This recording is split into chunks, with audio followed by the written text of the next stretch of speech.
Hello, hello! Good morning sa ating lahat dyan, mga kabisaya, mga kananay, at sa lahat ng mga nanonood. Ayan. Ngayon ay magluluto ako ng buttered tahong. Ayan, diba? Buttered tahong yan, mga kabisaya. Ayan. Siyempre, inuna ko itong butter, tapos isunod na ang bawang. Dapat bawang lang naman talaga ang ilalagay dito, pero try ko ding lagyan ng sibuyas na kaunti. Para lalong maging malasa ang ating lulutuing ulam. Ayan. Igisa-gisa lang ng kaunti ito. Saka naman ilagay natin ang ating pinakabida sa lulutuin. Diba? Ang tahong. Ayan. Malinis na yan, mga kabisaya. Binabaran ko na rin yan ng asin at kinukut-kut para siguradong malinis ang ating ulam. Ayan.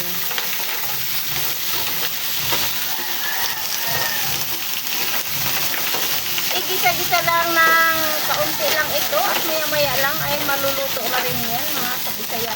Siyempre, lalagyan natin yan ng mga pampalasang iba.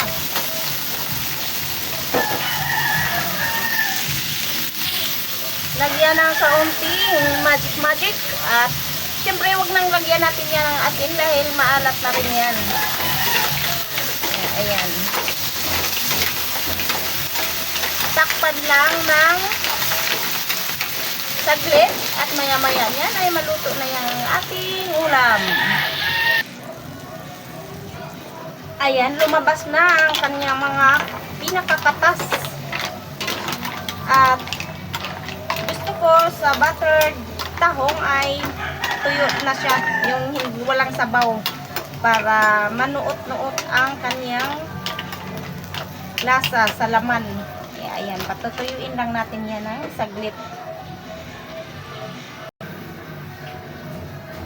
At ayan na, mga kabisaya, luto na ang ating tahong.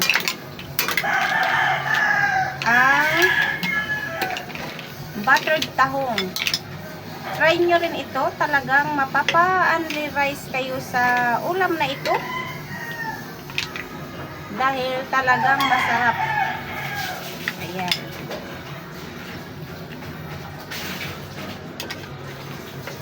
Ayan lang po. Thank you sa panonood.